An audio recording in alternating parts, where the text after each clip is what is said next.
Hello everyone.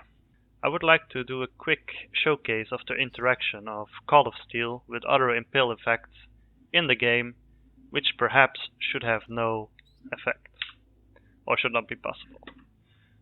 So if you do not know, normally Shattering Steel is used with an Axle Sword. You get two new skills. One is called the skill itself, Shattering Steel, and one is called Call of Steel. So how this works in the game, you use the Shattering Steel to apply impales to enemies, and then you can use the Call of Steel to detonate the impales around either alive or dead enemies. Let me show you quickly here in the Blood Aqueduct. So I apply the impales on the enemies, and then I can use the sort of recall skill to deal enemy damage in the area around the enemies.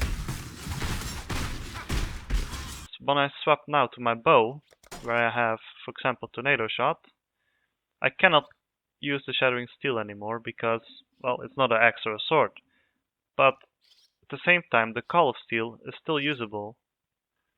So now, when I run to a bunch of monsters and I Tornado Shot them,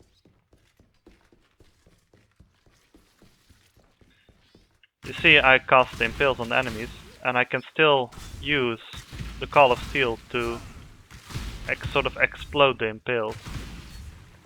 Of course, now I'm using a skill without impale support, so there are less impales, but the idea is the same. So this is really awesome for my build, which is actually not a Tornado Shot build, that was just to demonstrate. What I'm playing myself is a replica Iron Commander strength stacking Hierophant, and the clear is not that great. But when I combine it with the Call of Steel, the clear becomes a lot better. So I'll try show it here in the Blood Aqueduct, but I think the enemies might be a bit too weak to show the effect. The map I have to show is a volcano map, so let's just see this section. So running around, I can drop totems as we go, and then I can use the Call of Steel to reflect the impale in areas around the monster. So, as you can see, my totems would most likely kill him anyway. I feel the build is actually really strong for what it cost me. And yeah, I just started mapping, so I think I have a lot of potential. I'm looking for a good example for the impaling explosions though. Perhaps there. Let's try these mobs here.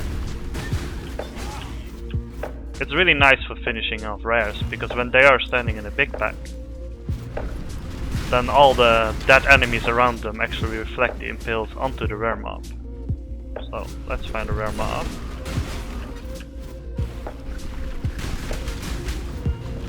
Okay, some magic monsters at least.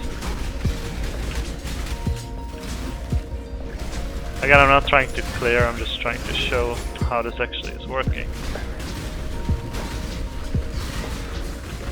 There you have a better example.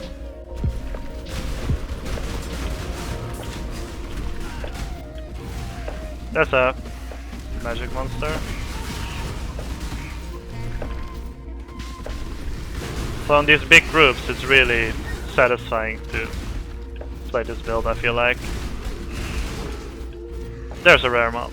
So, place a ballista and delete it.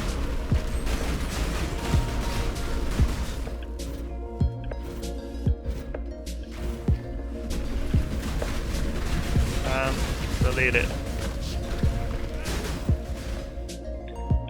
My build might be doing a little bit too much damage actually to show this in a low map. As I said, I feel like the build is working really well, and I'm trying to show like what I'm going for here, but the mobs just die too fast to the totems. But get a general idea, you see that the clear is a little bit improved at least. Let's see. When we get to the boss, maybe?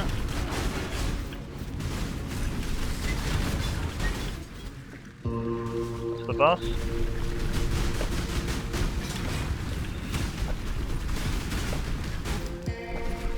Yeah, that was it.